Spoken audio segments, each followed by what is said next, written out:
기도합시다. 아버지 하나님 감사합니다. 올 부활절도 다시 말씀을 서로 교제할 수 있도록 축복하시니 고맙습니다. 자격 없는 자가, 고난에 대하여 무지한 자가 주님의 고난장을 다시 한번 들여다볼 수 있고 또한 성도들에게 전할 수 있다고 하는 것 엄청난 축복이지만 저로서는 망설여지고 자신감 없을 때가 더러 있었는데 오늘 또한 고난의 주님을 전달하려고 하니 망설여집니다. 주님, 내 이 작은 영혼을 살피시사 고난에 미숙한 자를 긍휼히 여기시고 당신의 고난을 좀 더 진지하게 경험하며 함께 마음을 나눌 수 있는 아름다운 자리가 되게 하옵소서. 예수님의 이름으로 기도합니다. 아멘.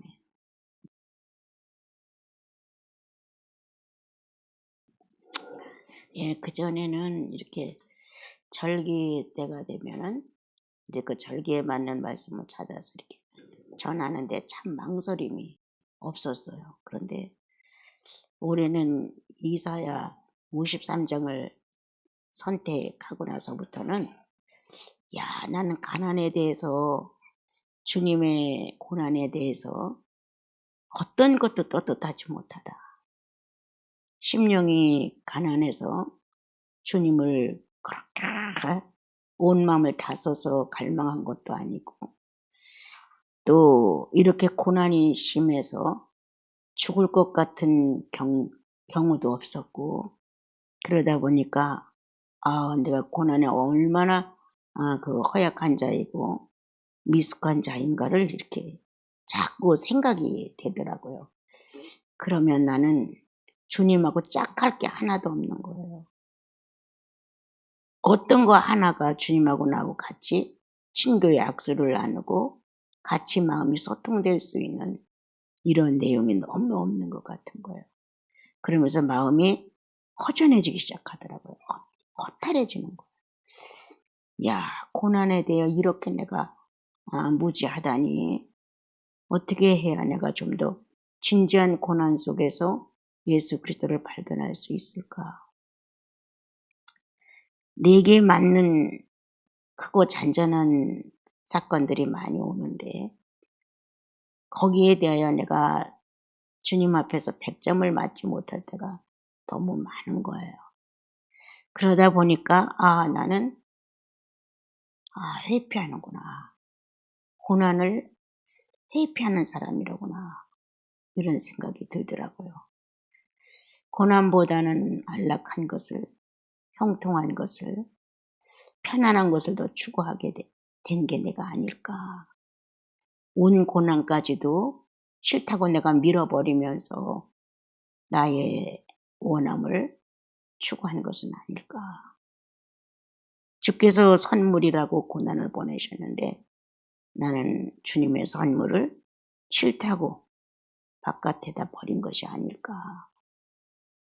어떤 것도 어울릴 수는 격이 없는데 고난의 격까지도 나는 맞는 게 없는 것 같은 거예요.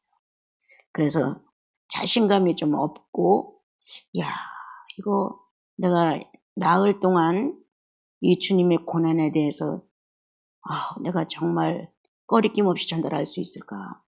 말만 번들어하게 고난받은 자처럼, 고난을 아는 자처럼, 고난을 경험한 자처럼 이렇게 뻔뻔스러운 내가 되는 것이 아닐까.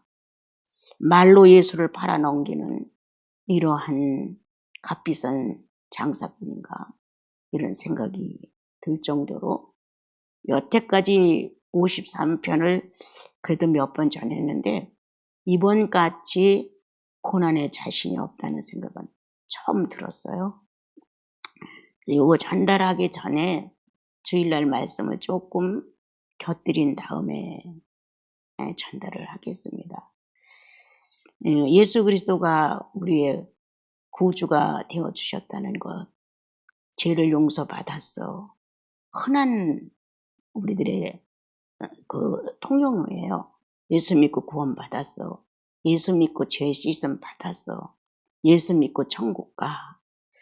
아주 많은 말들이고 또 쉽게 할 수 있는 말들이고 예수인이라면 아주 귀에 익숙한 말이었어요.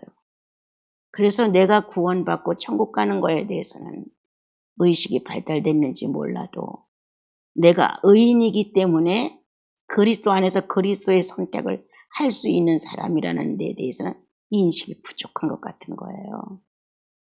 하나님께서 흙을 창조하시고 그것을 빚어서 다시 한번 2차 창조를 하신 것은 생기를 넣어서 움직이는 생명이 되게 하셨어요.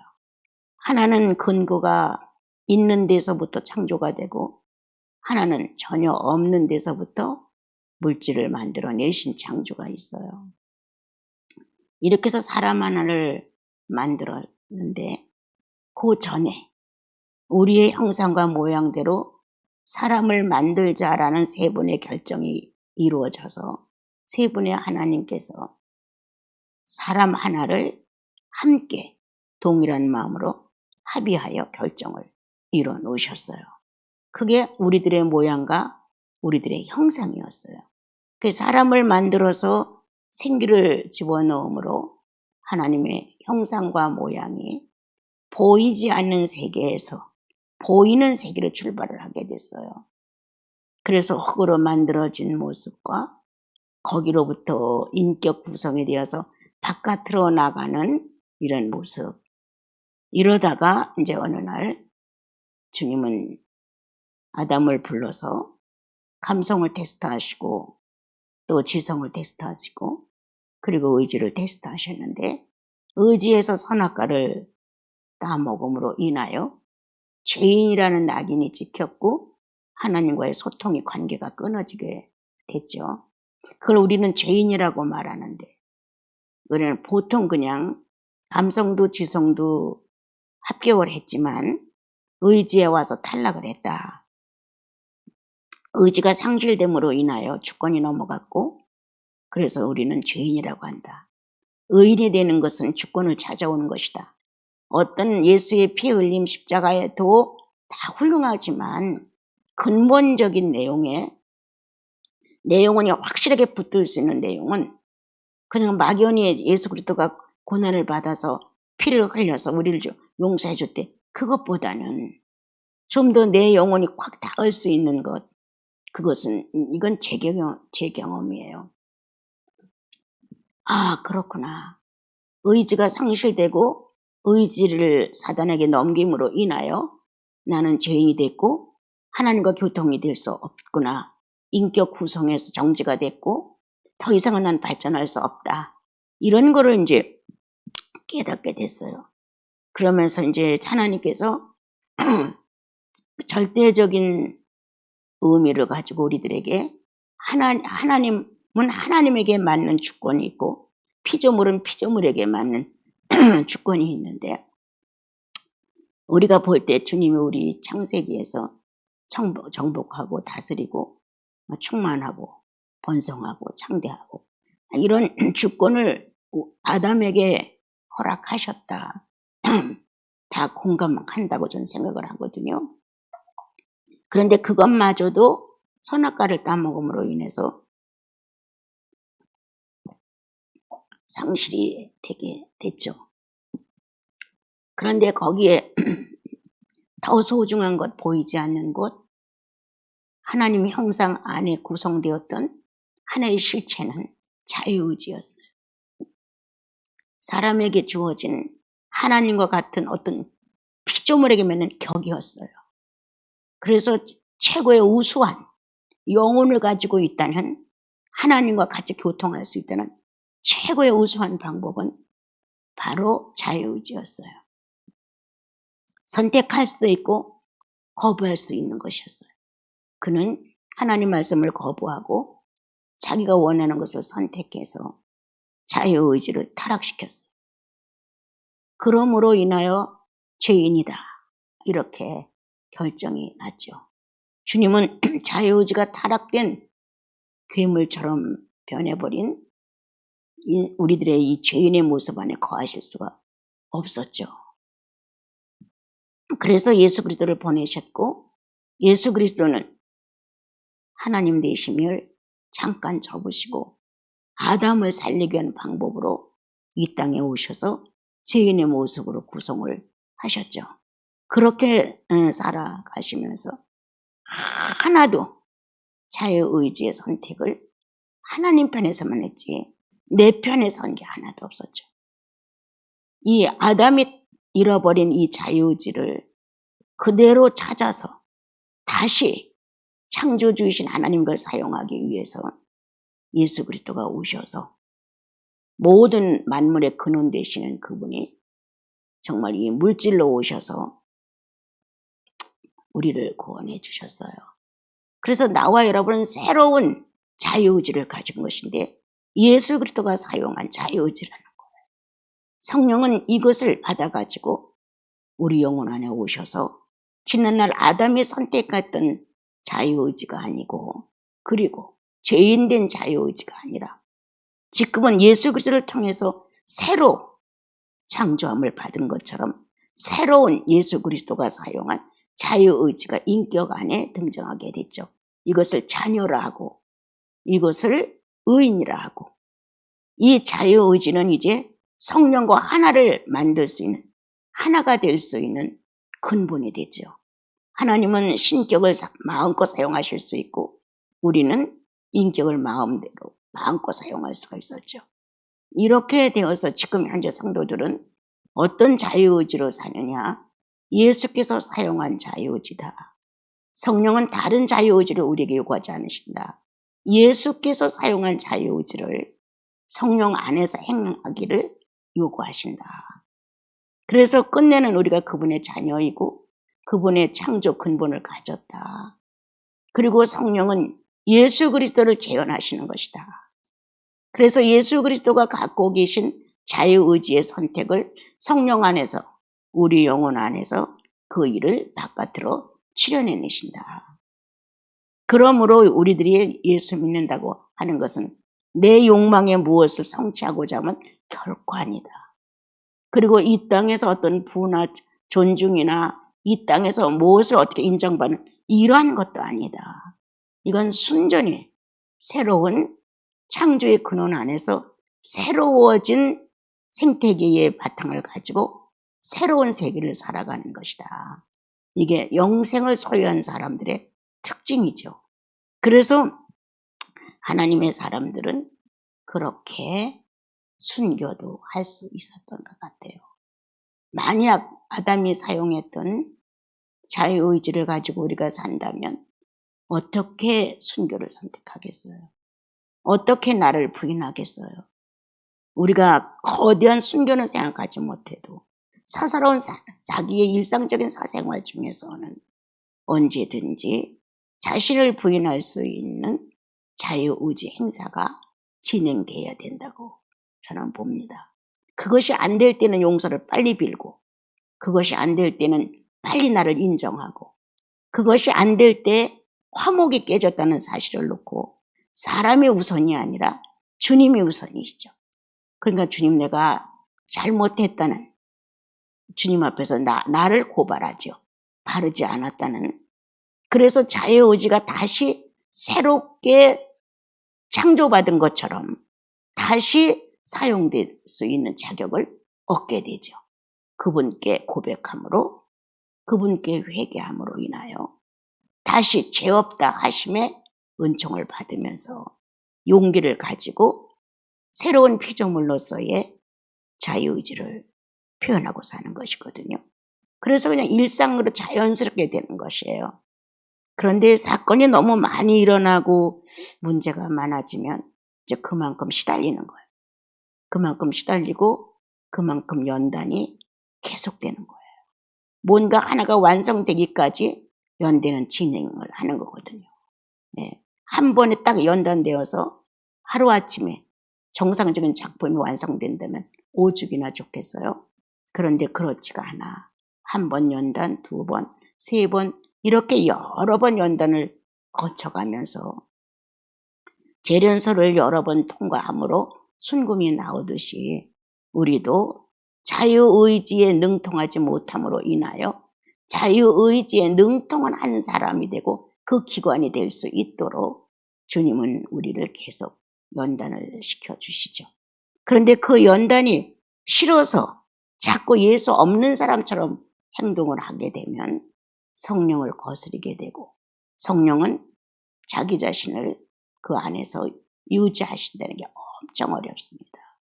그래서 성령 충만을 경험하기란 아주 어렵죠. 그래 끝내는 예수 없는 사람의 언어, 안색, 감정, 행동이 나오게 되니까 구원까지도 믿어주지 않죠. 이런 결과를 가져오는 것이 오늘날 현실의 예수인들의 모습이 아닌가 싶습니다. 지난주 말씀을 조금 더 이렇게 보충해주고 싶은 마음이 있었습니다. 이제 본문으로 돌아가서 이사야 53장 1절 우리가 전한 것을 누가 믿었느냐 여호와의 팔이 누구에게 나타났느냐. 자, 이 내용 안에서만 나와 여러분은 예수 그리스도를 만난 경험이 심령 안에 존재합니다.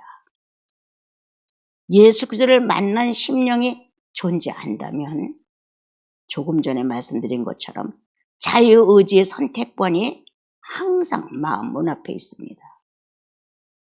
그래서 나와 여러분의 의식은 예수 그리스도와 함께 있다는 의식입니다. 하나님과 구약은 하나님과 함께 있다는 의식으로 여호와를 바라보라, 여호와 함께한다, 동행한다 이런 식의 말을 썼지만 신약에 와서는 우리는 예수 그리스도와 동행을 한다 이렇게 말합니다. 더군다나 동행보다 더 실질적인 것은 성령이 내주한다. 편안한 마음으로 다들 들으세요. 어느 누구도 기다리지 않아줬다. 메시아의 오심을. 누가 그렇게 간절했느냐? 누가 그렇게 기다렸느냐? 아무도 메시아의 오심을 기다리지 않았다. 약간의 마음을 준비하느냐고 이것을 암기를 하면서 여러 번 써보고 이렇게 자신을 조금 더 주님 앞에 이끌어 갔는데 기다림이 없었다는 마음이 제일 크게 와닿더라고요. 하나님은 어느 시대 어느 때라도 당신의 실존을 알리고 싶은데 기다리는 자가 없다는 거예요. 만날 자가 없다는 거예요. 그러한 그 주님의 어떤 호소, 탄식 이러한 내용이 밀려오더라고요. 기다리고 기다렸더니 성도의 진실은 이런 기도가 나와야 되거든요. 기다리고 기다렸더니 마침내 내가 당신을 만났습니다. 이렇게 돼야 되는데 아무도 안 기다려줬다는 거예요. 그래서 주님은 올 수도 없었지만 왔다고 해도 환영하는 자가 없음을. 우리가 지금 예수 믿고 구원받는데도 그 시대나 이 시대나 별다를 바가 없다는 거예요. 진정 하나님 본체의 진실을 기다리고 갈망하는 사람은 아주 소수예요. 없는 거예요. 다 자기 목적에 맞춰서 기다리고 울부짖고 소리치고 기도하는 거예요. 근데 그때나 이때나 율법이 존재할 때나 아니면 지금 복음 시대나 동일하게 같은 점은 기다림이 없다는 거예요. 기다림이 없음을 통해 성령의 활동은 효력가치가 떨어지는 것이고 그리스도의 구속의 능력은 희미해지기 시작을 하는 거예요. 그래서 우리가 전한 것을 누가 믿었느냐. 이렇게 주님이 우리 마음에다가 호소를 하신다면 주님 기다림이 없었습니다. 정말 기다림이 없었습니다. 기다림이 없었다는 고백을 주님 앞에 솔직하게 내놓게 되면 그 많은 나날들을 예수 믿고 구원받고 지금까지 살아온 연수의 나날들을 얼마나 많이 주님을 업신여겼느냐. 그래서 이 말을 바꾼다면 기다림이 없었다는 것과 주님을 업신여겼다는 거예요. 그렇다면 구원받은 사람이나 구원을 모르는 사람이나 똑같다는 거예요. 이렇게 살아온 시대의 인물들이 오늘 이 시대에 만나 우리가 아닐까. 정말 우리라면 어떻게 방법을 찾아낼까? 누구도 기다리고 기다렸더니 주님을 배웠습니다. 이런 내용이 없어요. 그런데 신약에 아주 보석처럼 우리에게 알려준 것이 안나 여사와 시몬 할아버지였어요. 이 두 노인은 기다리고 기다렸더니 청년도 아니요, 부자도 아니요, 유명한 자도 아니라 모든 것이 다 종말을 고하고 힘도 없고 이제 돌아갈 날짜만 남은 희미한 인생을 붙들고 있는 두 노인은 기다리고 기다렸더니 비로소 내가 당신을 품에 안았습니다. 이렇게 갈망했던 힘없는 두 노인 속에 예수 그리스도는 오셨습니다. 혹시 나와 여러분의 영혼이 이렇게 늙어있는, 정말 모든 것이 다 기진맥진되어 있고 그저 사는 날까지 살 수밖에 없는 어떤 설계에도 희망도 소망도 없는 그러한 상태에 있는 나와 여러분의 영적 상태. 그러나 그 속에서 구원받은 영혼이 성령과 연합하여 기다리고 있다. 성령은 거듭난 내 영혼의 주인이시고 나는 성령이 내 주인 되심을 인정한다면 우리는 그렇게 기다림도 모르고 하나님에 대한 의욕도 전적인 침노도 없지만 결합된 내 영혼과 하나님의 거룩한 성령은 끝내 우리 육체의 무능을 해치고 우리 육체의 무기력을 밀어버리고 일어나셔서 메시를 안고 축복을 받았던 두 노인처럼 비록 우리의 의욕이 그렇게 낡아 떨어지고 우리가 주님을 향한 침노성이나 애정에 대하여 늙은 자와 같이 되었다 할지라도 나와 여러분의 영혼 안에는 결합된 한 영혼체가 들어있는데 하나님의 실존이다. 이 하나님의 실존이 내 무능을 얼마든지 파괴시킬 수 있다. 하나님의 실존은 모든 게 다 늙어감으로 기진맥진되어 있고 의욕이 없는 여기에 새롭게 일어나 하나님과 내가 거듭나 연합되어 있다는 사실을 축복한다. 나와 여러분의 혈기가 왕성한 젊은 날의 하나님이냐? 결코 아닐 것이다. 늙어서 모든 것이 쇠퇴된 지금의 하나님이 아니 될 수 있냐? 그것도 아니다. 중요한 것은 구속이 확실하느냐에 따라 달려있다. 그리고 성령의 역사가 확실하게 경험됐던 사람이냐? 성령은 또다시 일어나신다 거기서. 그래서 우리가 전한 것을 누가 믿었느냐? 제가 믿었습니다. 시대에 기다리는 사람이 있었다는 것이다. 여호와의 팔이 누구에게 나타나느냐? 제가 거기 있었습니다. 어느 누구도 하나님의 거룩한 뜻을 받아 하나님의 사역을 해야 되는데 그렇게 하기엔 너무 적은 거야, 숫자가. 그래서 이러한 내용을 우리에게 전달해 주면서 사람으로서 피조물로서는 안 된다.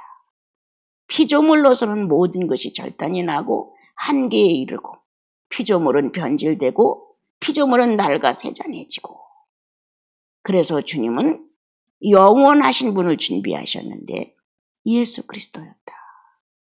이제 어느 시대 어느 때에 변질되지 아니하고 쇠하지 아니하시는 한 분 온전한 사람을 보내기로 결정을 하셨는데 그게 예수 그리스도다.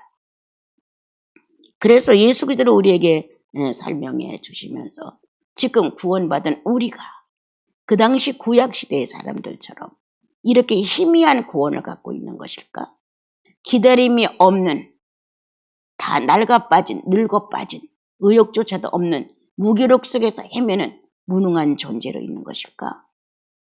성경은 우리에게 그럴 수 없느니라. 오늘날 우리들의 시대에 이 글을 읽는 우리들은 예수님이 어떤 분인가를 아는 사람들이에요. 어떻게 이 땅에 오셨고 어떻게 십자가를 지시고 어떻게 승천하셨는가를 충분히 우리는 성경을 통해서 배우기도 하고 들었기도 하고 본인이 읽기도 했어요. 그러므로 인하여 내 속에 하나님의 실존인 성령과 내 영혼의 삶이 진실로 삶의 표현이 안 된다면 심각해졌다는 거예요. 율법 시대와 똑같이 언제 메시아가 오시나 라고 생각하고 있고, 세상 전체가 이방인의 술법에 의해 다 돌아가는데 거기에 같이 맞물려서 돌아가고 있는 것밖에는 아무것도 없는 거예요. 다를 바가 없는 거예요. 성령이 역사할 수 있는 사람이 필요하거든요. 성령이 그 시대에 하나님 마음을 전달하면 그 마음을 받아낼 사람이 필요한 거예요. 주님이 휴식을 요구하면 그 휴식을 같이 받아서 누릴 수 있는 사람이 필요한 거예요.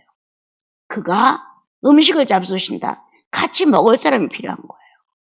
주님은 부활하시고 어부들 사이에 끼어서 생선을 구워서 같이 드셨어요. 이렇게 같은 식사를 나눌 수 있는 사람은 필요한 거예요. 같이 대화를 나누고 같이 마음을 나누고 같이 하나님의 거룩한 뜻을 논의하고 엠마오로 가는 제자를 만나 같이 나누면서 그가 메시아였어. 시편에 기록된 대로 그것을 몰랐어. 하고 주님의 말씀을 토론했단 말이에요. 이러한 사람을 찾는 것이 성령 시대에 할 일이거든요. 우리는 성령을 받은 사람들이에요. 성령은 언제 어디서라도 당신의 의식을 일깨워 구원받은 자의 의식 안에서 역사를 하시게끔 되어 있어요. 같이 먹자. 같이 쉬자. 같이 누리자. 같이 일하자. 이렇게 성령이 내재해 주심으로 인하여 같은 육체처럼 느낀다. 같은 육체. 지금 나는 내 육체만 가지고 성령이 내 영혼 안에 내재해 주심으로 그냥 마음으로 느끼고 감동으로 느끼면서 함께 있다고 생각합니다. 그러나 더 진지한 성도는 육체까지도 알아야 됩니다, 여러분. 꼭 감동을 받고 느낌을 받고 뭔가 움직여지고 꼭 이렇게 성령의 현상이 일어나야만 예수 있는 분이 아니라 이미도 구속을 인정할 때 내 육체를 뚫고 들어오셔서 함께 거처를 하시는 거예요. 우리는 분리된 예수를 믿고 있는 사람들이 아닌가 지금 돌아보셔야 돼요. 마음은 마음대로, 육체는 육체대로, 생각은 생각대로, 심령은 심령대로 이렇게 따로 놀고 있는 이중 생활을 하는 데가 아닌가 돌아봐야죠. 그래서 이제 내 구원의 진실함은 바로 오늘도 연합된 한 모습이다. 성도가 육체로 움직여서 사생활을 거짓 없이 위선 없이 반듯하게 놓으려고 애를 쓰며 그렇게 살아가고 있는 것은 하나님의 실존을 알리는 것이다. 우리는 다 똑같이 연약해요. 똑같이 부족해요. 똑같이 거짓돼요. 똑같이 숨기려고 해요. 난 성도들과 딱 마주쳤을 때 순간 느끼는 감각. 왜 피하려고 하지? 왜 숨으려고 하지? 왜 자기를 안 내놓지? 뭔가 이 거리감이 순간 오죠. 네. 이건 성령의 예민성이라고 하거든요. 성령의 감각성. 저 말은 아니야. 이 하나님의 거룩한 성령은 성령 외에 다른 피부에 닿는 감각을 예민하게 잘 하시는 거예요. 그래서 그 예민한 감각이 성령을 통해서 내 영혼의 의지에 이게 전달되는 거예요. 그러므로 순간 알죠. 성도들의 상태가 스스로 증명을 해요. 좀 더 주님하고 활발하고 그 안에 꺼리낌이 없고 부끄러운 짓을 안 하고 언어를 조심스럽게 잘 사용하곤 하고 감정을 잘 다스렸으면 그렇게 안 돼요.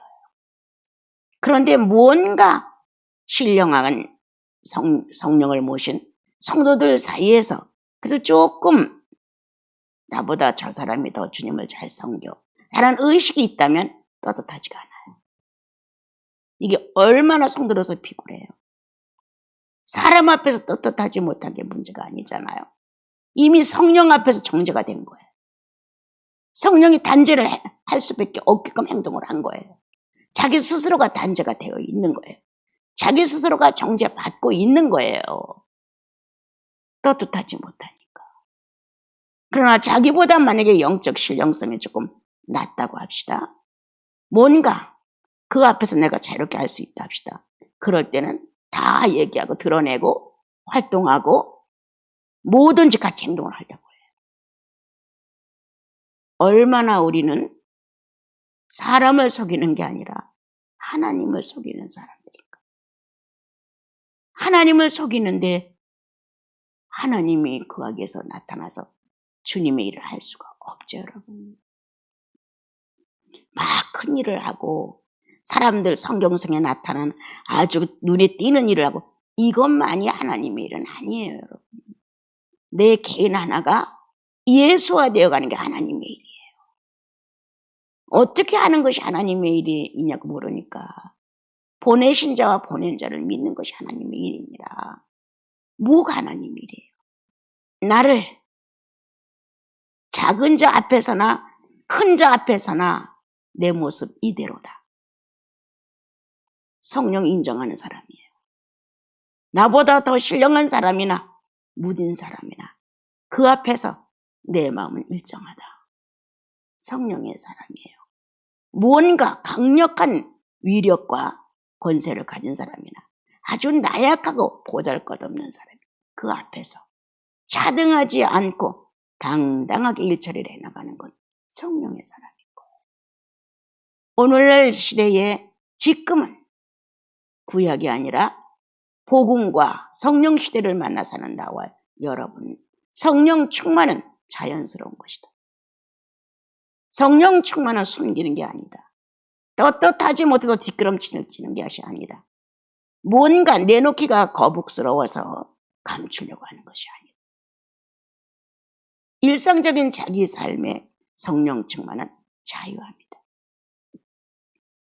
그래서 언제든지 자연스럽게 살아가는 사람은 하나님의 음성을 자연스럽게 듣는다. 성령의 의지의 전달함을 자연스럽게 받는다. 막 크고 성령 받고 감동받고 감화받고 막 이런 어떤 흥분된 감정이 아니라 아주 차분하다. 전혀 들림이 없는, 전혀 들뜸이 없는 이런 상태에서 나와 여러분은 오늘도 우리가 전한 것을 누가 믿었느냐.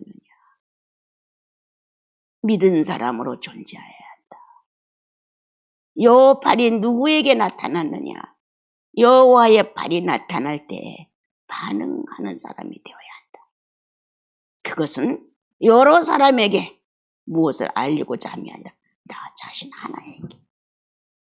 나 자신 하나에게 예수 그리스도가 존재함을 알려야 한다. 나 개인 영혼 하나에게 성령이 살아 움직이고 있다는 사실을 증명해야 한다.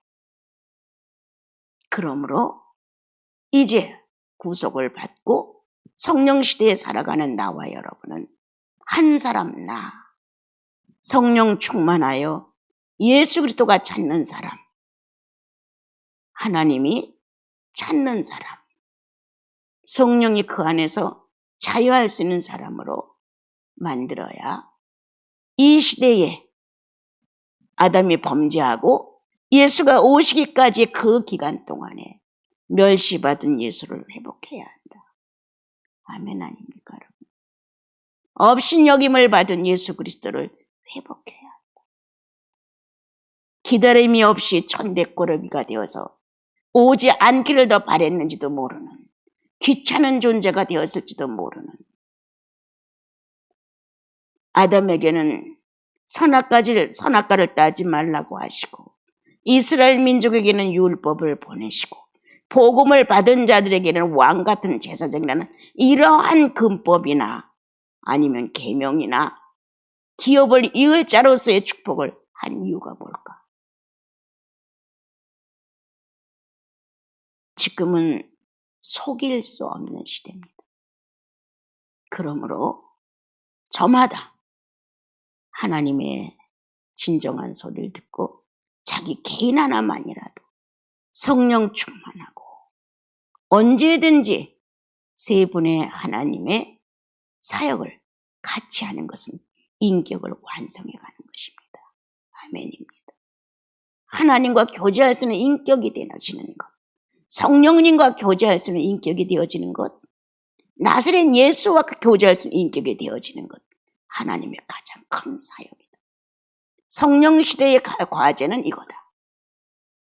성령은 개인의 영혼 안에 존재하시면서 성령 충만을 통하여 하나님의 사역을 완성시키는데 인격 완성, 하나님의 거룩한 인격의 신성 안의 인격을 같이 바르게 균형 잡아가는 사람을 요구한다. 2절로 가서 보면은 그는 주 앞에서 자라나기를 연한 순 같고 마른 땅에서 나온 뿌리 같아서 고운 모양도 없고 풍채도 없고 우리가 보기에 흠모할 만한 아름다운 것이 없도다. 이렇게 되어 있어요. 그는 주 앞에서 자라기를 연한 순 같고 외모의 모습을 잘 드러내서 갖춘 것이 없다는 뜻이에요. 그는 갖춘 것이 없었다. 마른 땅에서 나오는 뿌리 같아서 모양도 곱지 않았고 풍채도 없었다. 이렇게 외관상 나타난 예수 그리스도는 왜 이렇게 초라하고 볼품없는 모습으로 나타났을까? 죄인은 허황기가 많아서 허황되고 자기가 목표한 이상형을 만나야만 행복하고 만족스러워합니다. 주님은 이 물리적인 면에서 물질적인 면의 만족감을 주기 위해서 온 분이 아니었습니다. 또한 이 사실은 아담이 범죄하고 하나님 앞에서의 모습이었습니다. 왕권을 잃어버리고 주권을 상실하고 자유의지를 팔아넘기고 더 이상 신과 같은 모습으로 작은 왕권을 가진 왕실의 아들로 모습을 지니지 못했습니다. 이와 같은 모습을 그대로 예수 그리스도가 재현하셨습니다. 그는 하나님 앞에서 이와 같이 볼품없는 모습을 지녔는데 성령 없는 모습을 대표하는 모습입니다. 성령 없는 모습은 이렇다. 그런데 예수 그리스도는 성령이 충만해 갖고 오셨는데도 불구하고 아담을 그대로 인수받으셔서 이런 모습으로 볼품없는 모습으로 누구도 허황길을 가지고 달려들지 않도록 누구도 선악과로 알고 따먹으려고 하지 않도록 그는 아주 보기 흉한 모습을 갖고 존재하셨다는 거예요. 우리 한번 돌아보자. 나는 예수 앞에서 어떤가? 내가 성령 충만하지 못할 때의 모습은 과연 이렇지 아니한가? 풍채도 없고 고운 모양도 없고 흠모할 만한 아름다운 내용이 전혀 없을 만큼 그래서 누구든지 피하고 싶지. 피해를 입을까 봐. 누구든지 대환영을 안 하지. 왜? 내 걸 빼앗길까 봐. 왜 가까이 하지 않을까? 왜 예수를 침노에 들어가지 않을까? 달라고 할까 봐. 예수께서 너 나 줘라. 이렇게 달랄까 봐 무서워서 진정한 교제를 못하는 사람들이 많습니다. 주님과 진지한 교제를 하게 되면 주님이 나를 달랜단 말이에요. 그렇다면 내가 가지고 있는 것도 다 소유하고 싶으시다는 거예요. 두렵죠. 두려운 거예요. 그래서 사람들은 침노를 하지 않습니다. 그러나 나와 여러분은 성령 안에서 예수 그리스도를 침노에 들어가야 합니다.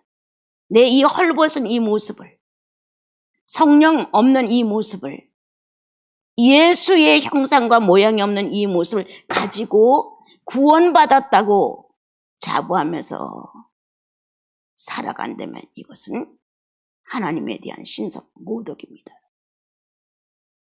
우리는 아담이 이렇게 한 모습을 예수 그리스도가 갖고 오셨고, 예수 그리스도의 이렇게 볼품없는 것과 몸에 지니고 있는 게 없었습니다, 여러분. 영혼들이 혹하고 달려들 수 있는 선악과가 없었다. 보암직한, 먹음직한, 지혜를 만큼 탐스러운 선악과가 예수께는 없었다는 거예요, 여러분. 우리는 이 선악과의 유혹 때문에 예수를 침노하지 않는다. 정말 마음이 가난한 자가 하나님의 침노에 들어가서 성령 충만한 모습으로 변형이 된다면 얼마나 멋있을까. 정말 왕 같은 제사장의 권위를 가지고 얼마든지 풍부한 삶을 영적으로 누릴 수 있는데 너 가지고 있는 거 나 주겠냐.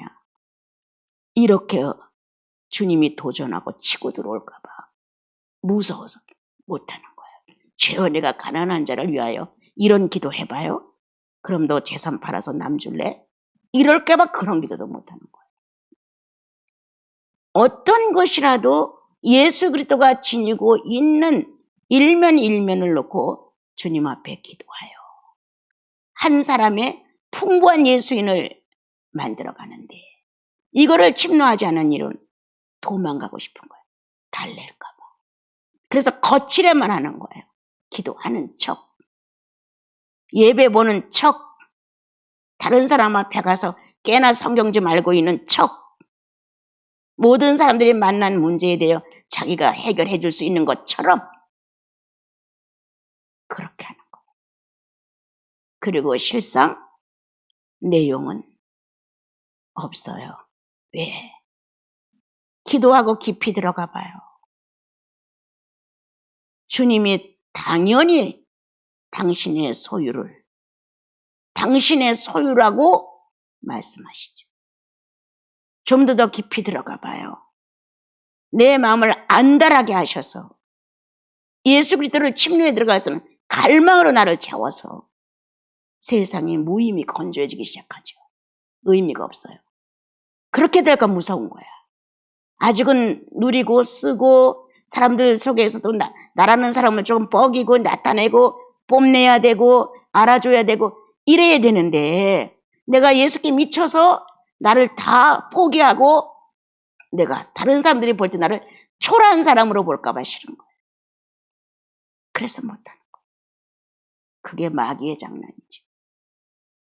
성령의 권위가 나를 초라하게 합니까? 성령의 권위가, 성령의 권세가, 성령이 가지고 있는 품위가 하나님의 사도들을 보십시오. 초라하게 했습니까? 결코 아니죠. 성경 전체를 보십시오. 성령 충만이 초라할 수 있습니까?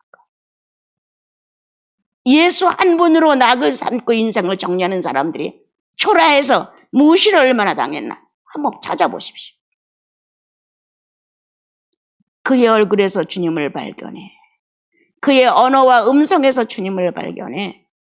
그의 지혜로움과 지식이 있음에 대하여 예수 그리스도를 알게 돼. 성령 충만한 사람은 예수를 바깥으로 내놓습니다. 모든 이름이 무릎을 꿇는 그 앞에 우리는 좀 더 진지한 모습을 가져야 합니다. 이렇게 성령 충만하지 못한 이 초라한 모습을 예수님으로 끝내야 됩니다. 아담 하나를 살리기 위해서 아담의 이러한 모습을 그대로 그분이 와서 재현을 하셨습니다. 그런데 우리는 이제 구원을 받고 아담으로부터 모든 것은 끊어져 나갔고 이제 하나님의 풍요로움과 충만만이 우리 속에 있어서 성령으로 우리를 이렇게 이끌어 가는데 왜 우리는 아직도 이 모습을 그대로 지니고 재현해야 합니까? 그리고 사순절기 돌아오면 예수만 불쌍하다고 동정해야 합니까? 왜 모양이 그 모양입니까? 왜 마른 땅에서 나는 뿌리 같습니까? 왜 많은 사람이 당신을 동경하고 사랑할 수 없는 그런 초라한 모습입니까? 당신은 비참해요. 초라하기보다 비참해요. 이런 모습으로 예수 믿는 거 싫어요. 이렇게 말한다. 그것 때문에 우리는 망하고 있는지도 모릅니다. 죽을지언정, 가난해질지언정, 짓밟힐지언정, 멸시를 당할지언정 우리는 성령 충만한 모습을 지녀야 합니다. 오늘 주님은 우리에게 이렇게 흠모할 만한 아름다운 것이 없을 만큼 죄에 대하여 찌들리고 악에 대하여 찌들리고 더 이상 생수가 솟구치지 못해서 메말라가는 이러한 삭막한 모습을 예수 그리스도가 아담 것을 대신 지셨습니다. 그리고 이제 예수 그리스도를 통하여 거듭난 나와 여러분에게 이와 같은 모습이 재현돼서는 안 된다는 겁니다. 그리고 절기 때 1년에 한 번씩 오는 이 절기 때만 되면 예수를 동정하고 안 된 것처럼 아주 슬픔을 표현하고 이런 식도 하지 마십시오. 이거는 종교상의 넋두리입니다. 오늘 나와 여러분은 내가 할 일이 무엇인가? 예수께서 아담의 형상으로 이런 모습으로 천대를 받으시고 멸시를 받으셨는데 내게 오신 예수는 지금 어떤 것인가? 내가 이 볼품없는 초라한 모습, 비참한 모습을 갖고 있음으로 인하여 주님은 탄식하고 계신 것이 아닙니까?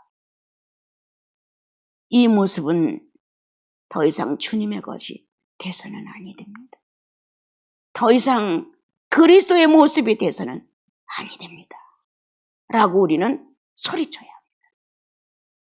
그리고 살쪄야 합니다. 영적으로. 정말 균형 잡혀야 합니다. 정말 조화로워야 됩니다. 질서 있어야 합니다. 그래서 윤기 있고 달력 있고 힘 있고 지혜 있고 지식 있고 덕성이 높고 이러한 예수 그리스도의 모습은 성경을 통하여 많이 사도들이 썼습니다. 그리스도 안에서 예수 안에서 성령 안에서 성령으로 말미암아 이렇게 되어야 된다고 죄기가 빠져나간 모습을 수없이 설명했습니다. 악이 빠져나간 모습을 수없이 설명했습니다. 성령 충만, 사랑과 희락과 자비와 양성과 충성과 이런 9가지의 인품이 충만해진다면 얼마나 윤택하고 진지하고 거룩하고 이제 나와 여러분 속에서는 이와 같은 모습이 재현될 수 없음을 각오하셔야 됩니다. 어찌하든 흠모할 만한 것이 있어야 한다. 사람들이 나를 보고 예수님 믿으면 저렇게 되는 거 아니야? 예수 믿으면 저 정도는 돼야지. 예수 믿으면 저 정도는 진실해야지. 예수 믿으면 저 정도는 희생해야지. 나를 보고 예수 믿으면 변화된 살아있는 예수의 가치를 내게서 발견하고 예수 믿으면 저렇게 돼야 돼. 라고 흠모할 만한 내용들을 갖춰야 한다.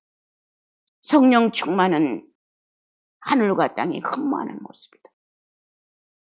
이 모습을 갖추지 못한 나와 여러분은 이 53장을 보고 예수의 초라한 모습만 동정하고 안 됐다고 하고 그리고 눈물 찔찔 짜고 조금 회개한 것처럼 뭔가 뉘우친 것처럼 주님은 저렇게 했는데 나는 뭐야? 라고 조금 반성한 것처럼 하나도 안 변합니다. 그렇게 말았다고 해서 변하느냐? 안 변합니다. 여러분 뉘우친 적이 한두 번입니까? 반석은 한두 번 해보셨습니까? 그렇게 안 하리라고 대접을 얼마나 많이 다짐을 해봤습니까? 안 됩니다. 실제로 예수 그리스도와 맞춰지지 않는 한 안 됩니다. 그리고 예수의 이러한 모습을 결코 사랑하지 않습니다. 예수의 이런 모습을 두려워한다니까요. 영적으로 조금 더 깊이 들어가면 너 놔줘 이럴까 봐 두려워서 못 들어간다니까요. 조금 더 진지하게 들어가게 되면 세상이 무용지물이 돼. 그럼 내 자신이 초라해지고 사람들 속에서 나라는 존재가 없어질 것 같은 거예요. 그래서 사랑을 못해. 정말 사랑을 못해. 사랑은 상대가 되어주는 것인데 사랑할 수 없죠. 내가 이렇게 비참해질까 봐. 내가 그렇게 초라해질까 봐. 내가 그렇게 많은 사람들로부터 손가락질 받을까 봐. 업신여김을 받을까 봐 사랑하지 못하죠. 나라는 존재가 그래도 조금은 의식되어서 붙들고 있어야 생의 가치와 존재의 가치가 있다고 생각하고 있는지도 모릅니다. 오늘 2절과 같은 이런 내용을 결코 예수께 보이지 마라. 예수님으로 촉했고 예수님 오시기 전까지 아담의 후손들 속에서 수없이 느꼈다. 아담은 선악과를 따먹지 말라는 금법 앞에서 따먹고 이런 모습이 됐고 이스라엘 백성에게는 율법을 보내시면서 죄 짓지 말라고 했는데 그대로 죄를 지고 그 모습이었고 오늘날 복음을 듣고 왕같은 제사장의 기업을 이을 자라고 일러줬어도 안 변한다는 거예요. 올해로 끝마치십시오. 올해로 이런 비참한 모습은 끝내셔야 합니다. 예수 그리스도는 이렇게 가셨지만 이런 모습이 됐지만 거기서 태어난 나와 여러분은 성령으로 말미암아 충분히 충만해질 수 있는데도 불구하고 이 모습을 지니고 주님의 시선을 곤란케 한다. 성령의 자리를 껄끄럽게 한다. 이렇게 하지 말고 올해를 지나 새로운 해를 맞는 여러분과 나의 부활절에는 좀 더 기름진, 좀 더 성령 충만한, 좀 더 기쁨이 넘치는, 좀 더 능력적이고 덕이 있는, 좀 더 성령으로 완성된 인격을 주님 앞에 갖고 나오도록 합시다. 자, 3절. 그는 멸시를 받아 사람들에게 버림받았으며 간고를 많이 겪었으며 질고를 아는 자라. 마치 사람들이 그에게서 얼굴을 가리는 것 같이 멸시를 당하였고 우리도 그를 귀히 여기지 아니하였도다. 이사야가 이러한 그리스도의 비참한 모습을 볼 때 아마 누적되어 있던 숨은 자들이 그대로 굴복당했을 것입니다. 이러한 그리스도, 이러한 메시아의 참상을 영혼 안에서 감지하고 만났을 때 이사야는 자기의 모든 자아가 굴복하고 십자가의 못을 박았다는 내용을 영혼 안에서 흐느꼈을 수도 있습니다. 우리는 성령의 사람들이에요. 영의 사람들이에요. 육체가 느낄 수 없는 영혼의 감각 속에서 나타나는 창조의 언어들과 신비가 꽉 차 있어요. 그 창조의 지식과 언어와 신비가 성령을 통하여 구원받은 자 안에서 끊임없이 창조를 이어가는 거거든요. 그래서 기쁨이 솟구치죠. 아주 진지하게 벅차리만큼 예수 그리스도 하나님이신 하나님은 아담에게 멸시를 받으셨습니다. 율법과 더불어 지식의 하나님 여호와는 이스라엘 민족에게 무시를 당하셨습니다. 자기 백성, 자기 자녀, 당신 자신의 행동을 그들이 무시하고 말았습니다. 우리는 친구다, 연인이다, 신부다, 이러한 명칭으로 예수께 가까이 갈 수가 있습니다. 그러나 구약은 거의 자녀다, 백성이다 정도였습니다. 근데 누구를 통해? 그들을 통해 직접 멸시를 받았습니다. 하나님을 섬기는 그들이 다른 신을 섬기면서 음란하듯 하나님 것을 떠났다고 했습니다. 얼마나 멸시를 받았습니까? 하나님은 자기가 만든 자기의 사람, 자기의 생기가 처음으로 나갔던 첫사랑의 동정을 버림받았습니다. 선악과를 따먹을 때 첫사랑의 동정이 깨져나갔습니다. 하나님은 아담에게 버림을 받았다. 예수 그리스도는 이스라엘 민족 앞에서 버림을 받았다. 십자가의 못을 박으시오. 십자가의 못을 박으시오. 당신이 저 예수라는 사람을 십자가의 못을 안 박으면 가이사에게 반역하는 것이오. 이렇게 엄청난 말을 충동시키면서 십자가의 못을 박으라고 아우성을 쳤다. 자기 땅에 자기 백성을 구하라고 온 예수 그리스도를 그 자기 백성이 버렸습니다. 다른 사람 이방인이 버린 것 아닙니다. 메시아가 약속되었고 이미도 율법이 주어진 민족이 예수를 십자가에 못 박으라고 소리치며 버렸습니다. 오늘날 나와 여러분이 예수 그리스도를 버리는 것 아닙니까? 조그만 이익권에서, 조그만 타산 속에서, 조그만 인정과 불신 속에서 어찌하든 몸부림을 치면서 자기를 인정받으려고 예수님을 버립니다. 너무 많죠, 여러분. 그는 간고를 많이 겪었어. 가난과 없음의 궁핍에 슬픔을 알았어요. 그는 병듦과 버림의 슬픔을 알았어요. 이렇게 버려졌을 때의 배신감. 자기 친백성이 자기의 왕을 버렸어. 자기의 친아들, 딸들이 자기 아버지를 버렸어. 이러한 사건을 놓고 그는 배신감 속에 엄청난 상처를 받았다. 그 배신감은 받아본 사람만이 알아요. 그 배신감을 놓고 복수를 할 수 없는 게 예수의 입장이었죠. 자기가 만민의 하늘과 땅에 대속물의 주인공으로 왔기 때문에 복수할 수 없었죠. 감정 하나도 나타낼 수가 없었죠. 어떤 사지백지의 어떤 표현 하나라도 어긋날 수가 없었습니다. 질고를 하는 자라. 마음에 심한 상처의 고통을 아는 자라. 배신을 놓고 조금도 복수할 수 없는 심정의 어려움을 그는 겪어야 했다.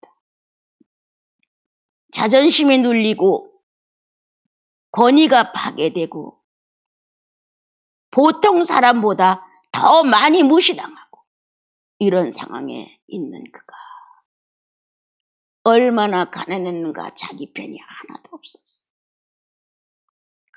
아무도 없었다. 하나님도 눈을 감았네.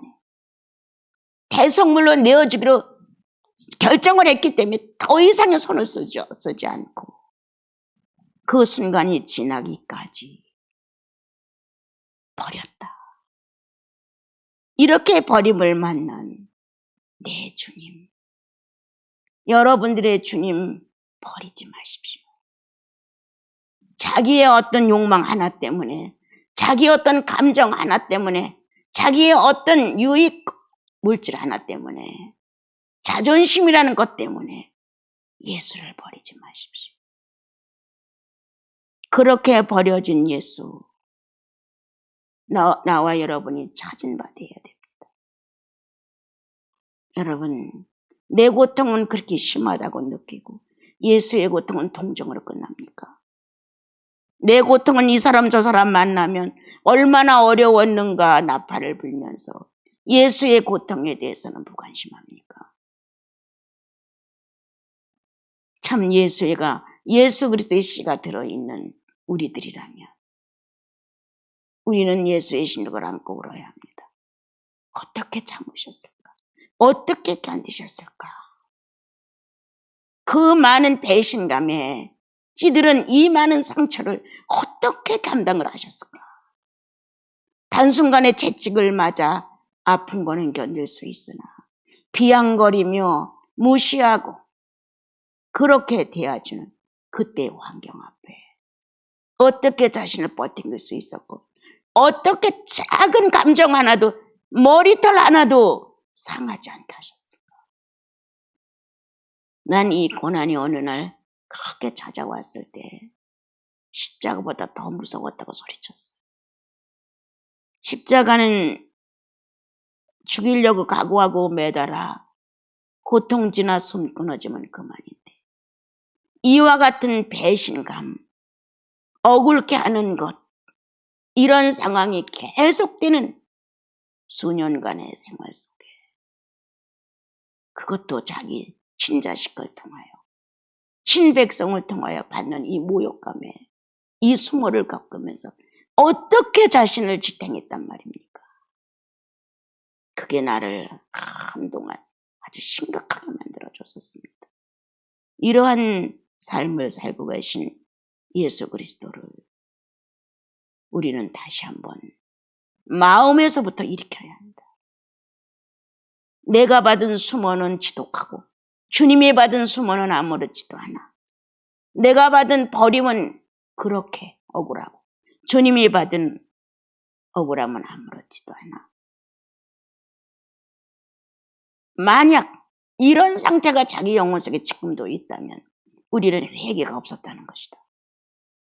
회개는 이런 감정 하나도 내 속에 묻어놓지 않는다. 주님 앞에 토로하게 하지. 주여 당신은 이런 수모를 겪었는데 나는 이러한 수모를 겪지 못하고 있습니다. 당신은 이렇게 버림을 당했는데 나는 그 버림에 복수하려고 합니다. 이렇게 자기 자신의 죄악됨을 주님 앞에 고백할 수 있어야죠. 당신은 나를 1000번도 더 용서했는데 나는 한두 가지를 용서하지 못하고 있습니다. 이러한 진정을 토하고 현실로 돌아와 새롭게 회개한 것만큼의 가치를 드러내야 합니다. 우리 예수 믿고 너무 가짜 같아요. 난 내가 나를 생각해도 어떤 때 너 이거 가짜 아니야? 엉터리 아니야? 예수 믿으면 이 정도는 아니잖아. 이렇게 내가 예수 믿는다는 이 자체를 다시 한번 뒤집어 볼 때가 참 여러 번 있습니다. 오늘 여기서 얼굴을 가리는 것 같이 멸시를 당하였고 우리도 그를 여기자 아주 귀찮은 존재를 여겼다는 거예요. 아주 성가신 존재. 안 왔으면 좋겠는 것, 안 봤으면 좋겠는 것, 이렇게 여겼다는 거예요. 예수 그리스도를. 얼마나 민망해요. 쓸 자리가 없죠. 안 만났으면 좋겠다고 하는 사람 앞에 나타나면 얼마나 어려워요. 안 봤으면 좋겠다고 하는데 그 앞에 나타나 봐요. 얼마나 돼서 후욕을 하겠는가. 이러한 모든 감각을 다 느끼고 계시는 그 주님이 우리가 지금 이사야가 우리도 기억이지 아니하였다. 그러한 모습으로 죄인을 대신하여 십자가를 지고 돌아가시고 부활하시는 예수 그리스도를 기억이지 아니하였다. 미리 예수 그리스도를 체험하고 아직 오지 아니하신 예수를 보는 이사야예요. 그럼 비단 이사야만 받겠어요. 성령의 사람들은 예수의 일생의 한 면 한 면을 다 봅니다. 그렇게 보면서도 아주 귀하게 여기지 않았다는 거예요. 그냥 메시아는 그렇게 와서 그렇게 살다가 그렇게 죽고 승천하여 가셨다가 다시 올 거라. 그냥 하나님의 계획 속에서 이런 식이었지. 정말 가슴에서 뼈저리게 예수의 일생을 묵상하지 않았다는 것. 예수의 일생을 내 일생의 한 페이지에 접어놓지 않았다는 것. 우리도 기억이지 아니하였도다.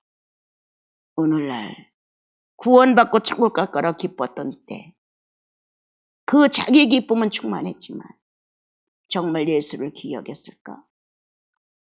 뭔가 잘못됐을 때 용서를 받고 회개를 하고 새로운 기쁨이 왔었을 때에도 용서받은 내 편에서의 입장이지 예수 그리스도의 존재성에 대해 기억이었던가? 아니죠. 거의 아닙니다. 오늘 4절까지 3절까지 돌아보시면서 여러분들 마음 안에서 정리를 잘 해주십시오. 그리하여 1절에서 이런 내용, 2절에서 이런 내용, 3절에서 이런 내용을 한번 정리를 잘 하셔가지고 내가 믿는 예수, 내 속에 존재하시는 예수, 내가 전대시하고 내가 박대하고 내가 버리고 이러한 상태가 아닌가. 귀히 여기지 않는 내 모습 속에 그분은 귀찮은 존재가 되어 있지 않은가. 안 만났으면 좋은 존재, 안 봤으면 좋은 존재. 이렇게 자기의 어떤 거치장스러운 자기의 어떤 미약성을 들춰낼까 봐 두렵고 자기의 대먹지 못한 자아의 활동이 노출될까 봐 두렵고 이런 식으로 자기를 보호하다가 예수를 기억하지 않는다는 거. 우리 내일도 금요일까지 주께서 좋으신 말씀으로 찾아오셔서 한번 영혼을 제대로 놓고 점검을 좀 해보셨으면 좋겠습니다.